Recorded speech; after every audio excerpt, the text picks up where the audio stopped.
예, 오늘 하나님의 말씀은 사도행전 18장 1절부터 11절까지 말씀입니다.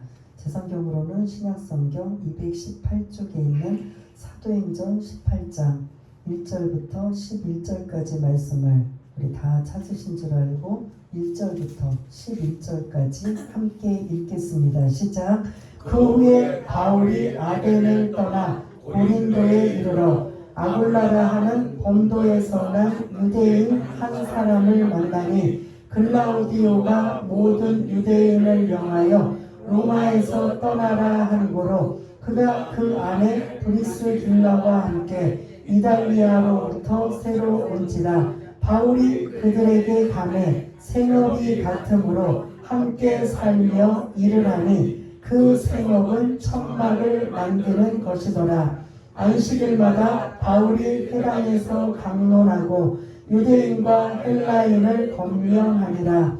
실라와 디모데가 마게도냐로부터 내려오매 바울이 하나님의 말씀에 붙잡혀 유대인들에게 예수는 그리스도라 밝히 증언하니 그들이 대적하여 비방하거늘 바울이 옷을 풀면서 이르되 너희 피가 너희 머리로 돌아갈 것이요 나는 깨끗하니라. 이 후에는 이방인에게로 가리라 하고 거기서 옮겨 하나님을 경외하는 디도 유스도라 하는 사람의 집에 들어가니 그 집은 회당 옆이라.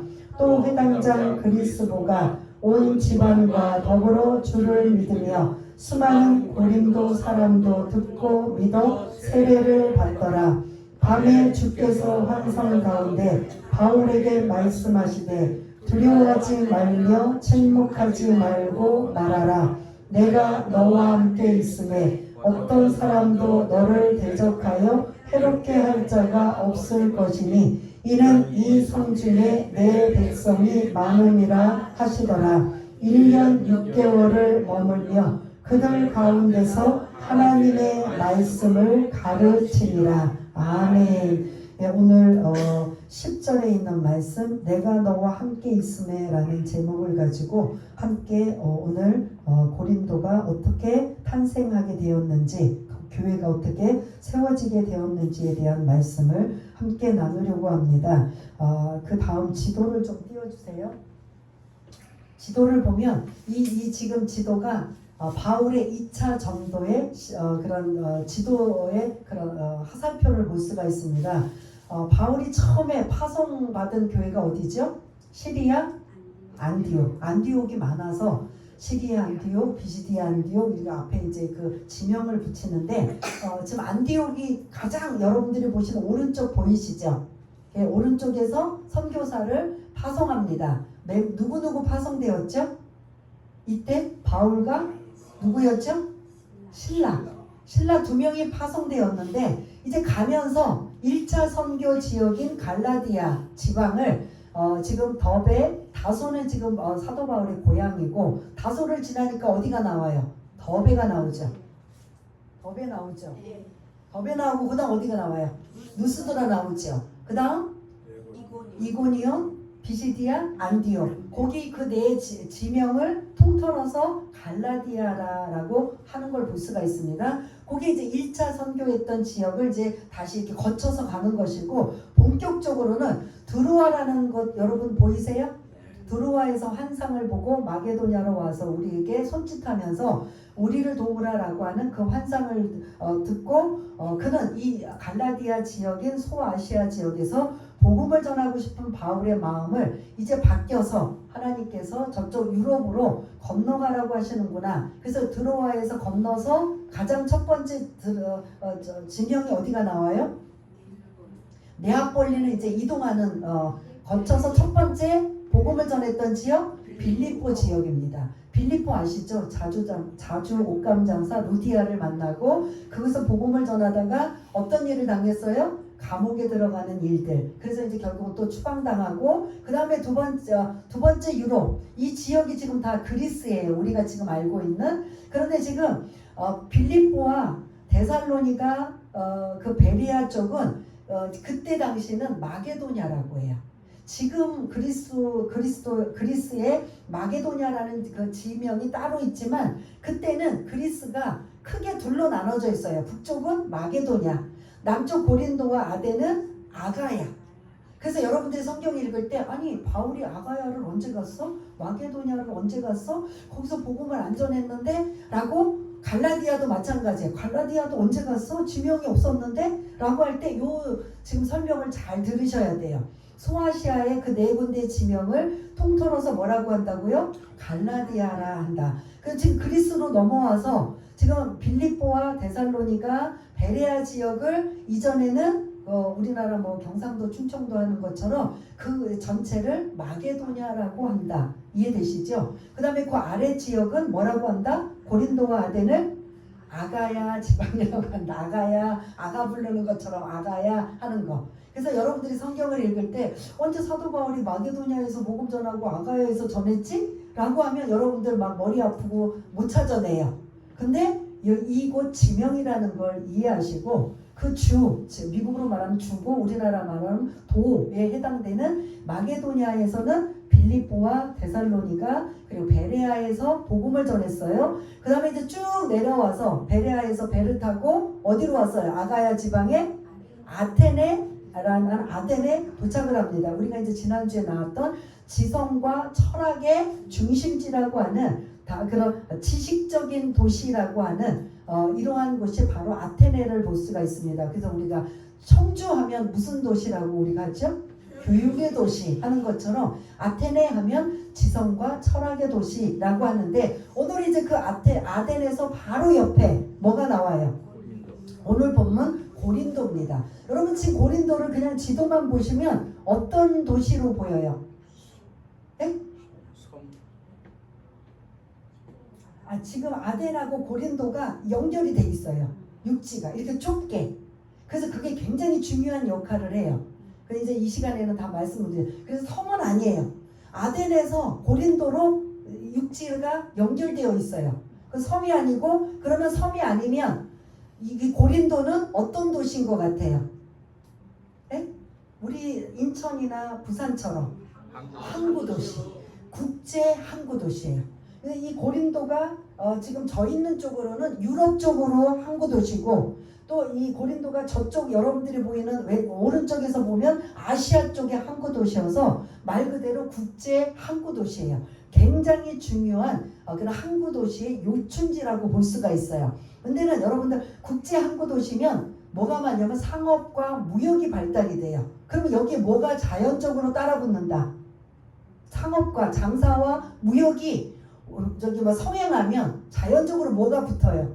여러분들 좋아하는 돈이 붙는 거죠. 그래서 이 국제 해상 도시인 고린도는 뭐가 많다? 돈이 많다.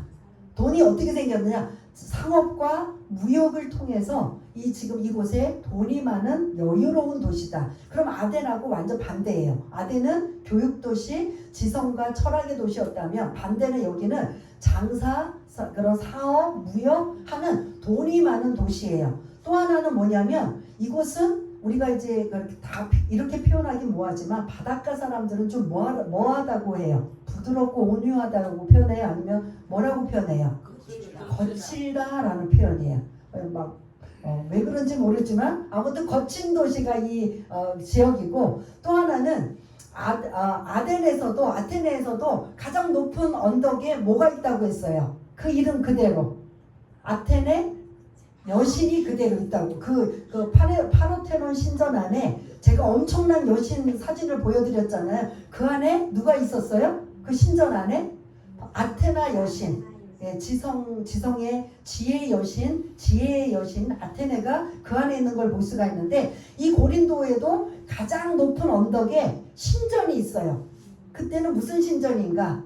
여러분 남성들이 좋아하는 아름다움의 신 비너스 신전이 있어요. 아테네에는 지혜의 여신인 아테나 여신이 엄청 크게 그 신전 안에 있었다면 이건 이제 제가 사진을 너무 많이 보여드려갖고 시간이 너무 많아서 이제 중요한 것만 알려드리는 건데 이 고린도에는 가장 높은 그 언덕 위에 여기도 신전이 있는데 무슨 신전이 있다고요? 비너스 신전이 있어요. 비너스 신전에 1000명의 여사제가 있어요. 그러면 이 1000명의 여사제가 밤이면 항구로 내려와요. 뭐 할까요? 여사제들이 내려와서 남자들과 성적인 문란함. 그래서 부도덕하고 쾌락의 도시, 타락의 도시, 문란의 도시가 어디다? 고린도예요. 그래서 사람들이 저 고린도 같은 뭐 이렇게 욕을 하면 그런 그 음란하고 타락하다는 그런 욕설이 있어요. 그 고린도라는 이름을 따서. 그만큼 돈은 많지만 반면에 뭐가 또 있다?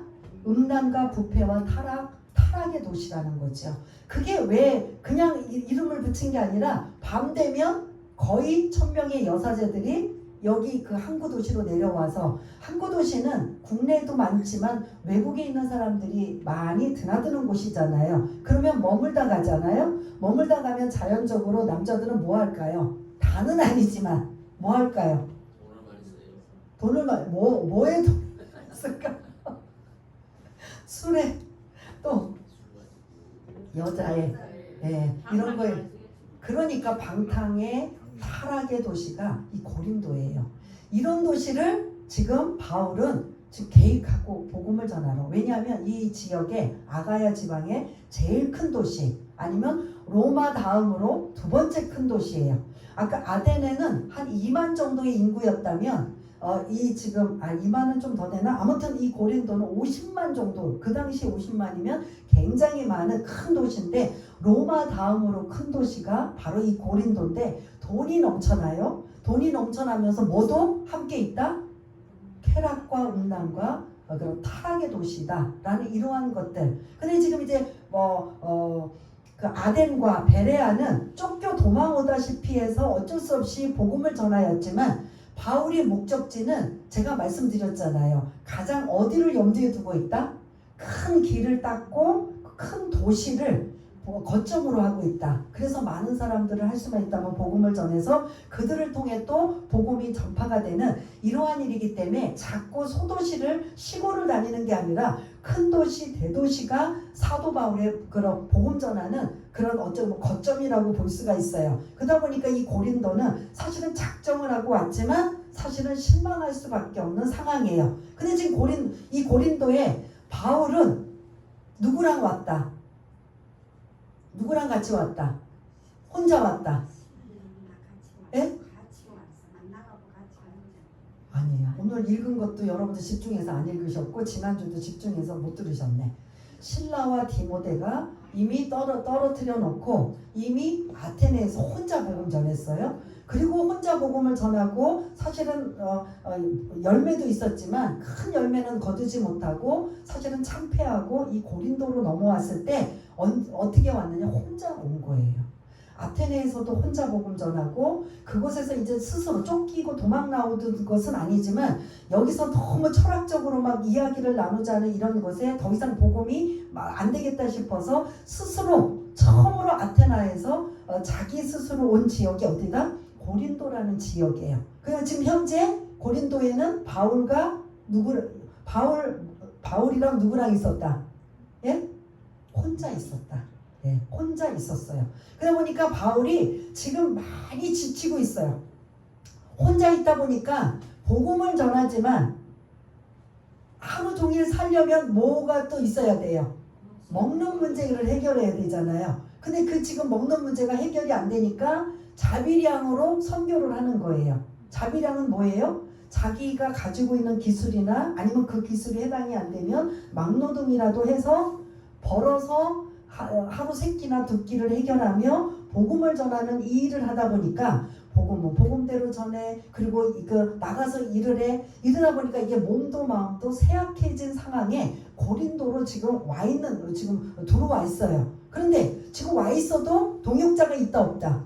없어요. 그러니까 또 지금 뭐 해야 돼요? 오늘 본문에 보니까 일을 하기 위해서 그 브리스길라와 아굴라를 만나게 된 그 계기도 자기가 먹고 살기 위한 자비량을 선교하기 위해서 지금 일하기 위해서 만난 사람이 브리스길라와 아굴라인 걸 볼 수가 있습니다. 그래서 이 고린도에 왔을 때 고린도전서 2장 3절에 자기 생각을 표현해요. 마음의 상태를. 고린도에 왔을 때 고린도전서 2장 3절을 제가 읽어드리면 내가 너희 가운데 고린도에 왔을 때 거할 때 약하고 두려워하고 심히 떨었노라. 지금 이 바울이 이렇게 고백하는 건 고린도에 왔을 때 막 자신만만하고 이전처럼 막 성령 충만하고 막 이런 상황이에요, 아니에요? 많이 지쳐 있어요.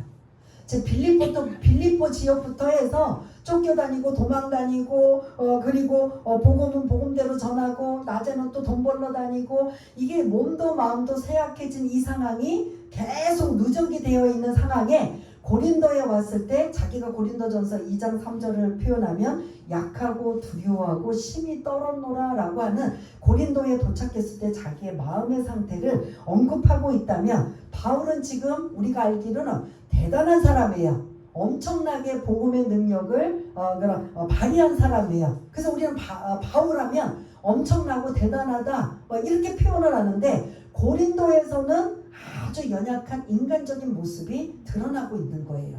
다른 데서는 쫓겨오고 도망가도 그래도 나는 복음 전한다. 그래도 나는 예수는 그리스도라고 담대히 전한다. 이러면서 살았던 사람인데 고린도에 이미 왔을 때는 많은 이러한 영적으로 육적으로 축적된 누적된 이 피로감이 엄청나다 보니까 자기가 고린도전서 2장 3절에 나는 약하고 두려워하고 심히 떨어노라 라는 이 표현을 하면서 자기의 마음의 상태를 기록한 것을 볼 수가 있습니다. 그렇다면 지금 바울이 고린도에 왔을 때 이 심정은 어땠어요? 기쁘고 즐겁고 감사하고 충만했다. 아니면 지쳐있고 피로에 쌓여있고 힘든 상황이다. 전자예요, 후자예요?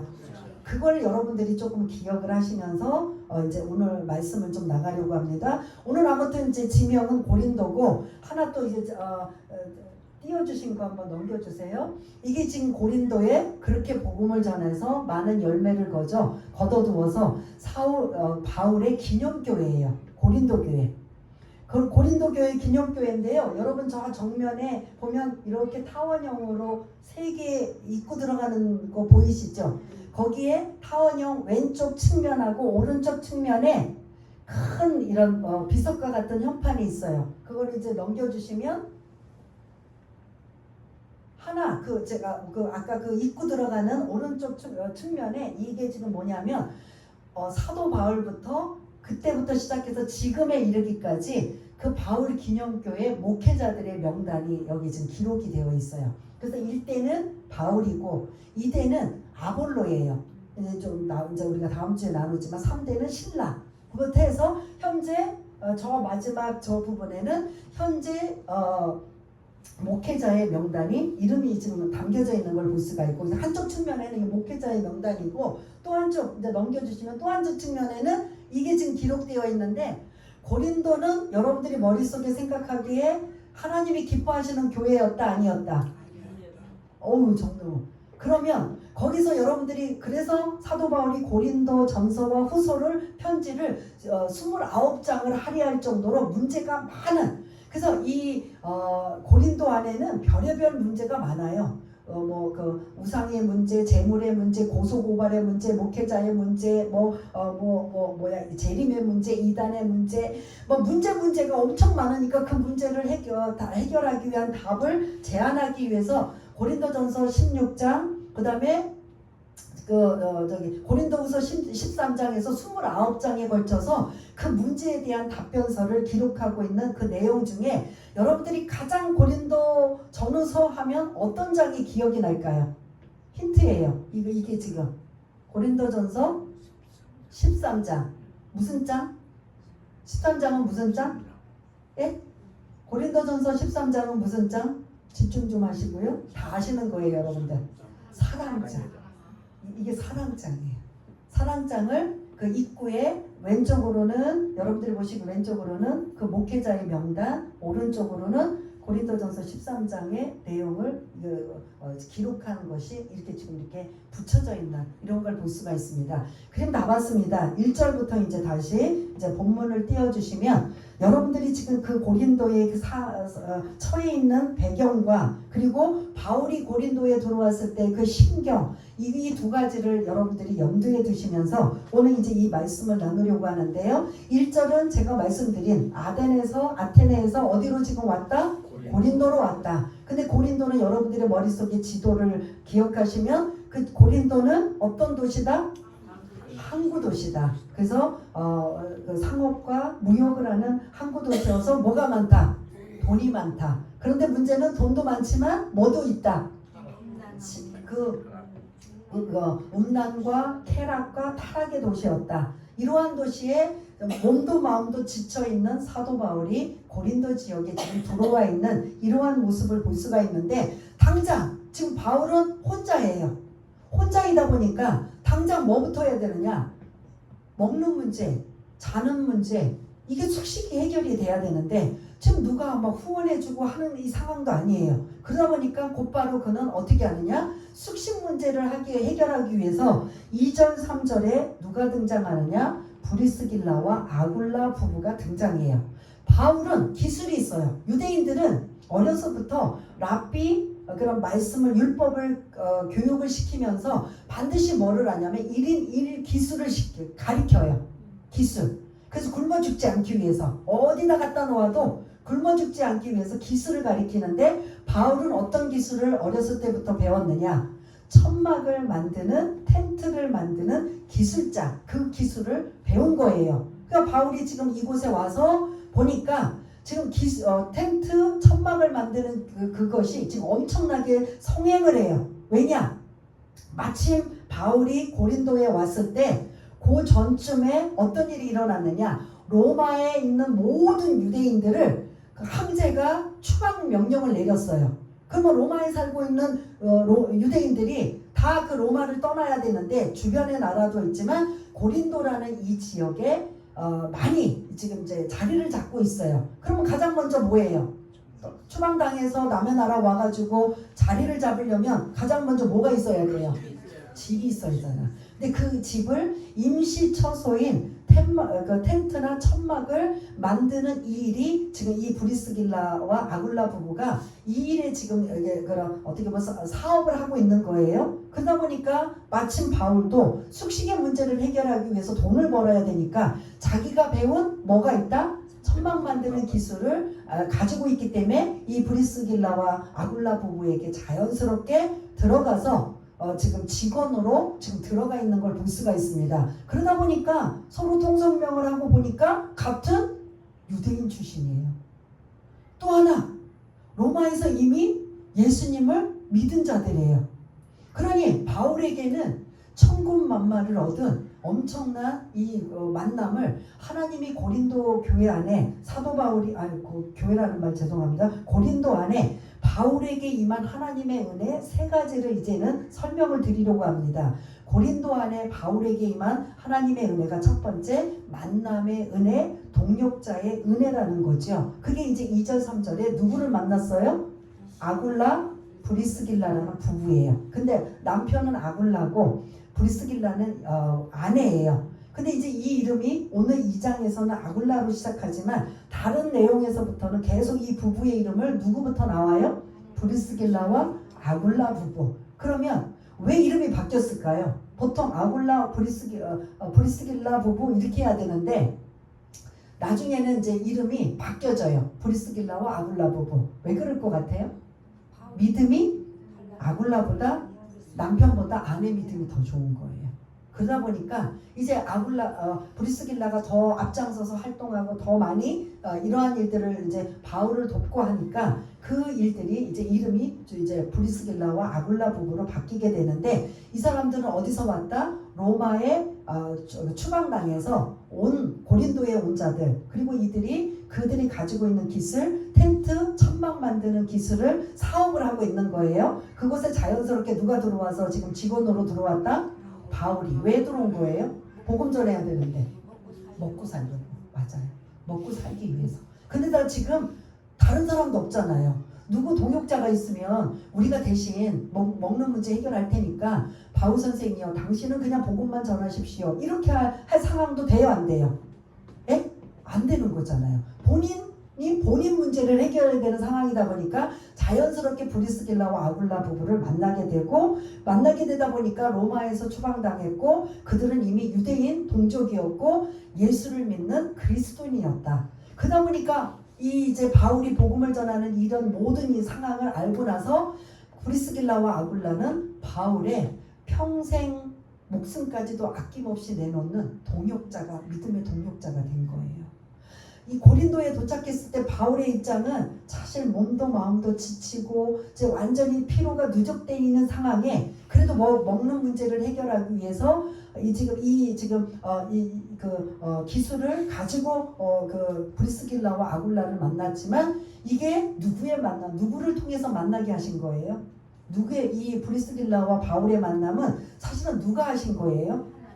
하나님이 만나게 하신 거예요. 그래서 제가 고린도에서 바울에게 임한 하나님의 은혜, 첫 번째가 뭐냐? 만남의 은혜, 동역자의 은혜라는 거죠.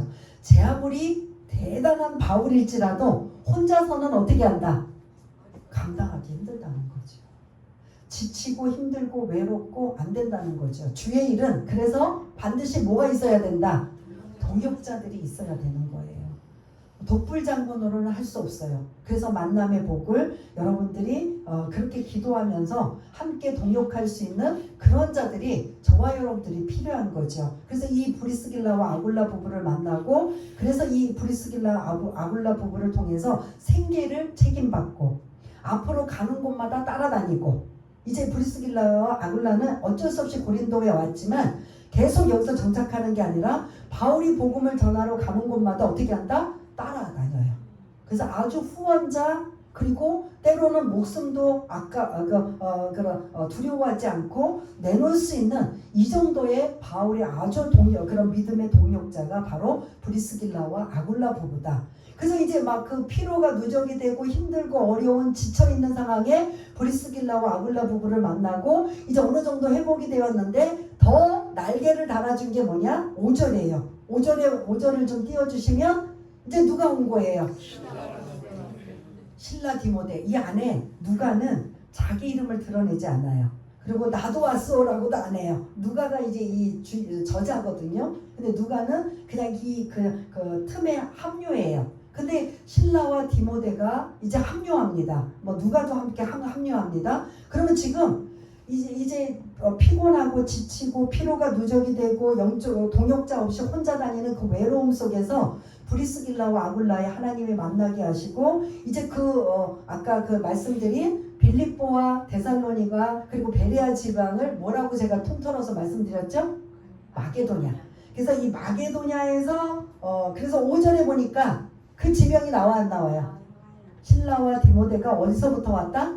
마게도냐에서. 그리고 이 마게도냐는 딱 한 지역, 빌립보 지역 이렇게 한 지역이 아니라 빌립보 지역, 데살로니가 지역, 베레아 지역에서 이제 그들이 이제 합류해서 어느 정도 그 예수 믿은 사람들을 잘 믿음으로 잘 견고하게 세워놓고 이제 급한 불 꺼놓고 이제 바울에게 합류하기 위해서 이들이 왔는데, 왔을 때 이들만 왔어도 너무 감사한데 나중에 이제 데살로니가 전서나 이제 그 내용을 보면 빌립보에서 뭐를 가지고 와요?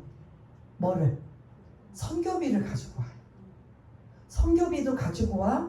브리스길라와 아굴라의 만남, 사업하는 이 사람의 만남, 신라와 디모데, 누가의 이 모든 사람들이 다 어디에 있다? 이제 고린도에서 함께 복음을 전하는 일에 이제 투입이 됩니다. 그래서 5절에 보니까 그렇게 만남의 동역자가 함께 있다 보니까 바울이 이제 어깨에 날개를 달아서 복음을 전할 때 뭐라고 수식어가 붙여요?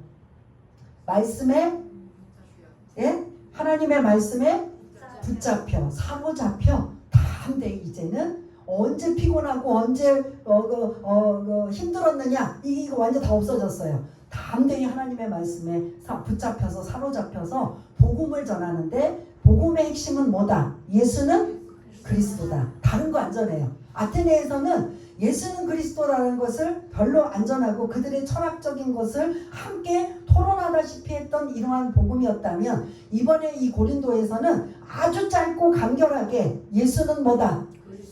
구원자다. 예, 그리스도가 구원자, 기름 부음, 메시아 이 같은 뜻이에요. 예수는 구원자시다. 그러면 뭐에 대한 구원자냐? 예수라는 이름 앞에 예수라는 이름 자체가 죄와 사망에서 해방시키는 구원자라는 뜻이에요. 예수는 자기 백성을 저희 죄에서 구원할 자. 이게 원래 예수라는 뜻이에요. 그럼 그 안에 예수라는 이름 안에 뭐가 딱 포인트 단어가 등장해요.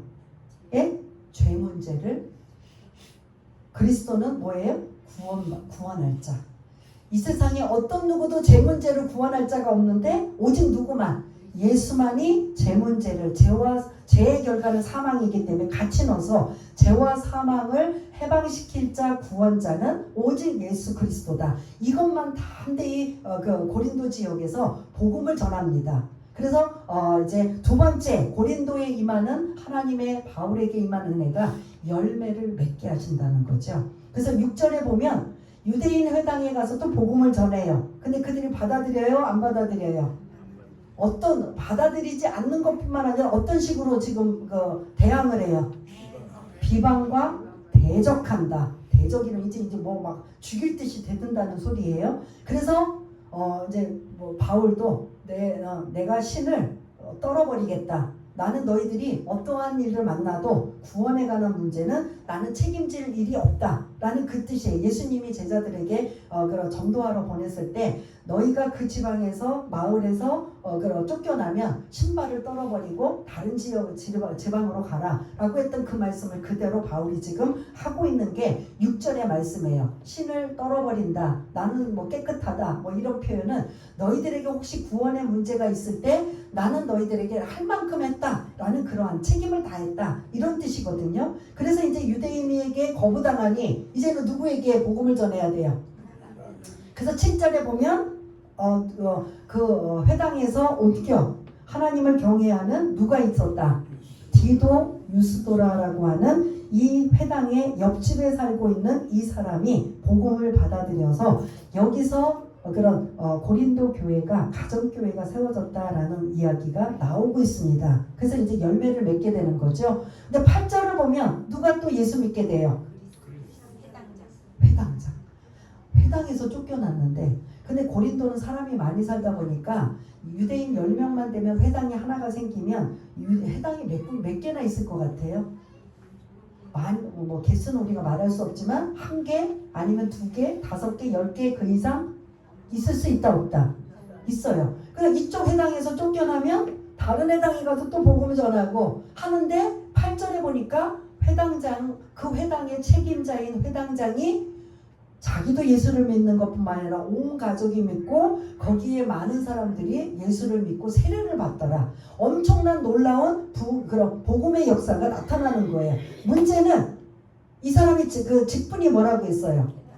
회당장이 율법을 그런 유대교를 믿는 사람이 복음을 받아들여서 기독교로 개종됐으면 이제 이 회당장은 회당의 안에서 그 영향력이 있을까요? 없을까요? 예? 있어요? 이 사람이 예수 믿고 이제 바뀌었는데 어떻게 돼요? 쫓겨나는 거죠. 모든 명예와 이 모든 가진 기득권을 다 빼앗기는 상황이에요. 회당장이면 어느 정도 이렇게 그런 인정을 받고 그런 여러 가지의 모든 퀄리티가 있는데 그 모든 것들이 다 박탈되는 상황임에도 불구하고 그는 누구를 믿었다? 예수를 믿게 됐다. 이게 열매라는 거죠. 고린도 안에.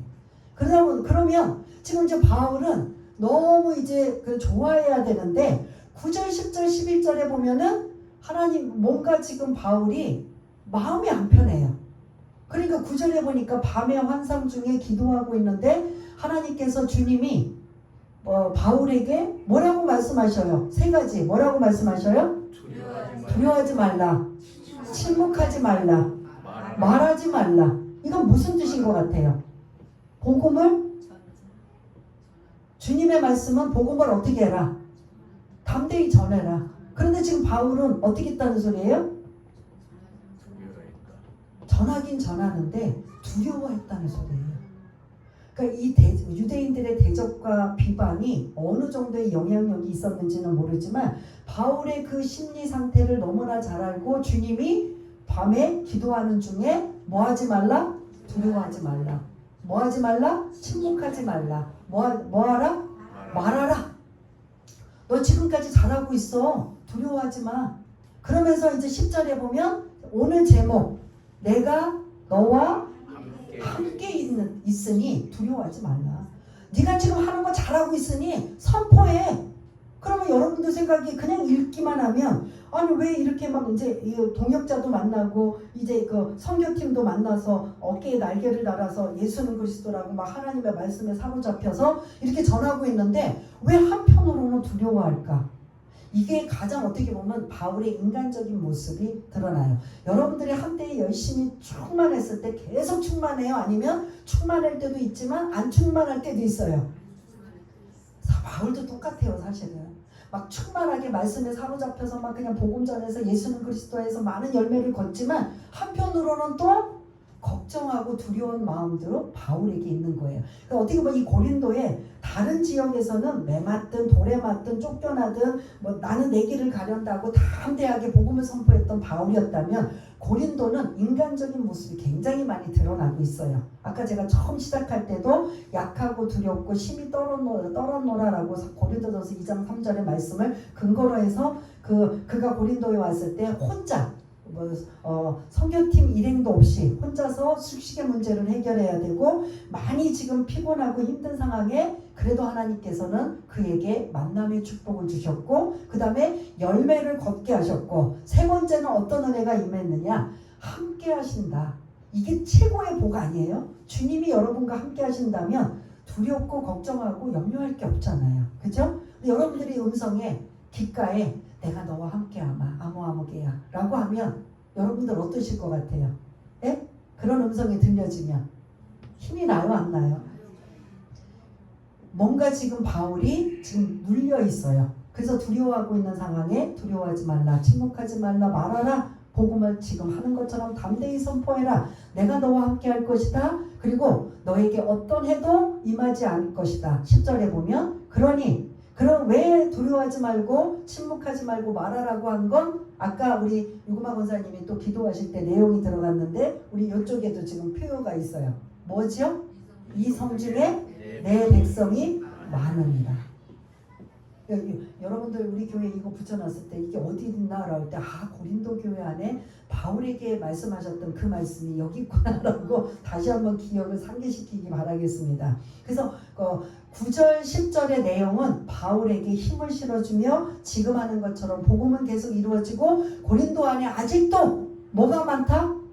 내 백성이 많기 때문에 그 백성이 다 하나님의 자녀가 되기 위해서는 누군가가 뭐를 해야 돼요?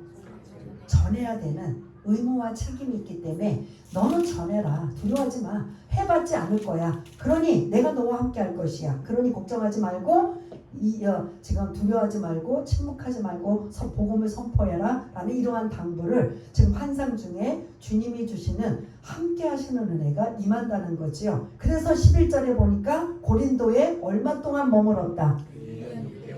지금까지 1차 2차 전체를 통틀어서 가장 오래 있던 지역이 어디였어요? 바로 이 고린도예요. 앞으로 이제 2년을 또 있는 다른 지역도 있지만 지금까지는 어느 지역이 가장 오래 있었다? 고린도에서 1년 6개월. 이제 이따가 오후에 소그룹 할 때 왜 1년 6개월이라는 말씀을 이제 조금 나눌 거예요. 지금 이제 시간이 너무 많이 가서 이제 그 말씀까지는 이제 디테일하게는 말씀을 못 드리는데 아무튼 1년 6개월 동안 이곳에서 하나님의 그 이성 중에 내 백성이 많다라는 하나님의 그 말씀을 듣고 받고 그 다음에 담대히 복음을 전하여 많은 영혼들이 죽게 돌아와 고린도 교회에 우뚝 세워지는 놀라운 일은 있지만 앞으로 이 고린도 전후서를 보면 이 고린도 교회는 무슨 투성이다? 문제투성이야. 그래서 이 지금 현재 21세기의 모든 교회의 문제를 각 교회들마다 문제가 있는 걸 어디로 거슬러 올라가면 그 안에 다 있다. 고린도 교회 안에 있다. 그래서 교회들마다 문제 해결하려면 문제가 있어서 문제 해결하려면 어디를 교과서를 봐야 되느냐? 고린도전서와 후서를 보는 거죠. 재림의 문제, 뭐 이단의 문제, 부활의 문제, 음행의 문제, 제사 문제, 뭐 고소고발의 문제, 목회자의 문제, 뭐 아주 한두 가지가 아니에요. 모든 문제의 집합소가 고린도 교회 안에 이루어지는 그거를 지금 사도 바울이 나중에 편지를 써서 그 문제를 하나하나 해결해주는 이러한 것들의 그 내용이 서신서인 이런 것을 본다면 오늘 정리하겠습니다. 고린도에 도착한 바울에게 임한 하나님의 은혜가 첫 번째는 어떤 은혜가 임했다고요? 만남의 은혜, 동역자의 은혜가 있었다. 이 은혜가 저와 여러분들에게 있어지기를 바라겠습니다. 두 번째 은혜가 뭐였다고요? 그렇게 동역자도 만나고 선교팀이 이제 합류해서 복음을 담대히 전하였더니 어떤 일이 일어났다? 열매를 맺게 되는 놀라운 은혜가 7절 8절에 일어났다라는 것이고요. 세 번째 고린도에 임한 하나님의 은혜가 어떤 은혜다? 하나님이 내가 너와 함께 하신다라는 함께하는 은혜가, 이거 다 우리 바랄 거 아니에요? 우리 교회도 마찬가지고 저와 여러분들에게도 마찬가지로 만남의 은혜, 동역자의 은혜가 있어지기를 바라겠고요. 열매를 주렁주렁 복음 전하였더니 맺게 되는 은혜가 있기를 원하고, 가장 중요한 하나님이 내가 너와 함께 하겠다라는 약속의 은혜라 저와 여러분들에게도 사실은 있습니다. 근데 우리가 느끼지 못하고 깨닫지 못하는 거예요. 그래서 저와 여러분들이 이런 은혜가 있다면 우리는 씨를 어떻게 하면 된다고요? 뿌리면 되는데, 씨 뿌리는 것도 우리는 자신 있어요, 없어요? 자신 없어요. 거절당할까봐, 무시당할까봐, 욕 얻어먹을까봐, 합창게 볼까봐 뭐 한다고요? 두렵기 때문에 안 해요. 바울도 마찬가지예요. 그래서 오늘 10절에 말씀하고 있잖아요. 뭐 하지 말라? 9절에 두려워하지 말라. 뭐 하라? 침묵하지 말라. 그리고 뭐 하라? 뭐 하라는 소리예요, 이게? 씨를 뿌리라는 소리예요. 뿌리기만 하면 열매는 하나님이 알아서 거둬주신다는 거예요. 그냥 그게 길가든 돌짝밭이든 가시떨기든 옥토밭이든 얻어걸릴 수 있으니까 어떻게 하든 뭐 하기만 하라? 뿌리기만 해라. 복음에. 그래서 말하라. 침묵하지 말아라. 두려워하지 말라. 그러니까 침묵하고 말하지 못하는 건 뭐 때문에 못하는 거예요? 두렵기 때문에 못하는 게. 저도 마찬가지고 여러분들의 모습이라면 우리가 다시 한번 이 말씀을 듣고 마음에 새겨서 하나님의 은혜가 임한다면 어떻게 하든 우리가 내가 아는 예수를 아는 만큼, 오늘 보잖아요. 어떤 것만 지금 바울이 엄청난 지식이 많음에도 불구하고 5절에 보면 뭐만 전해요? 예수는 그리스도다. 아까 말씀드린 예수 안에 뭐가 들어있어요? 죄가 들어있어요. 죄의 결과는 사망이에요. 죄와 사망을 해결할 자는 누구다? 구원자 그리스도시다. 그러니까 죄와 사망에서 해방할 자 구원자는 그리스도시다. 이거밖에 없어요. 예수는 누구시다? 그리스도시다. 예수는 죄와 사망의 해방이고 그리스도는 구원자라는 뜻이에요. 그럼 이것만 전했다는 거예요. 저와 여러분들도 그냥 내가 만난 하나님 전하시면서 자연스럽게 하면 되고, 만일 그것도 아니면 예수 믿고 구원 받으십시오. 왜냐하면 왜 구원받아야 돼요? 라고 하면 뭐가 나와야 돼요? 죄 문제가 나와야 돼요. 우리는 모두 다 죄인이기 때문에 우리는 구원받을 수가 없습니다. 천국 갈 수 없습니다. 하나님의 자녀가 될 수 없습니다. 그런데 하나님께서 누구를 준비해 주셨어요? 예수님을 준비해 주셔서 우리는 그 예수님을 믿기만 하면 됩니다. 이 정도만 여러분들이 전하면 되고, 그것도 아니면 그냥 예수 믿고 구원받으세요라고 그 상대방이 질문도 안 던져요. 안 믿을 거니까, 아니면 거부할 거니까. 그러니까 우리는 그냥 예수 믿고 구원받으세요. 이 복음을 전할 수 있는 저와 여러분 모두가 다 되시기를 바라겠습니다. 우리 한번 오늘 이 말씀을 기억하면서 만남 동역자의 은혜가 고린도에 임한 것처럼 우리 교회에 저에게 임하게 해주시고, 그 다음에 복음을 전하였더니 열매를 주렁주렁 맺는 이러한 은혜가 임하게 해주시고, 그 다음에 주님이 나와 함께 우리와 함께 하신다라는 이 함께 하심의 은혜가 이 고린도 안에 임했다면 우리 교회 그리고 저와 여러분들의 모든 심령 위에 이 세 가지의 은혜가 날마다 임하여서 하나님의 자녀로 넉넉히 승리하며 살아가는 우리 모두가 되기 위해서 우리 한번 잠시 기도하는 시간을 갖겠습니다. 할렐루야. 사랑이 많으신 하나님 아버지, 오늘 18장 1절부터 11절까지 바울이 이제 아덴에서 고린도로 들어와 고린도에 복음을 전하여 고린도에 교회가 세워지는 이러한 일들을 우리가 살펴보았습니다. 사도 바울이 복음을 전하는 일이 쉬운 일이 아닙니다. 너무나 힘들고 어려운 상황이지만 그는 기도하며 성령 충만하여 늘 가고 있지만 그럼에도 불구하고 때로는 아버지와 낙심하고 절망하고 좌절할 때도 있고 여러가지 피로가 누적이 되어 지쳐있는 이러한 상황에 하나님께서는 그에게 브리스길라와 아굴라 부부의 만남의 동역자를 붙여주시고 그리고 아버지 하나님 바울의 선교팀 실라와 디모데와 누가를 또 합류시켜서 담대히 복음을 전할 수 있는 은혜를 주셔서 이제 두 번째 열매 맺는 은혜가 임하는 놀라운 역사가 임하였습니다.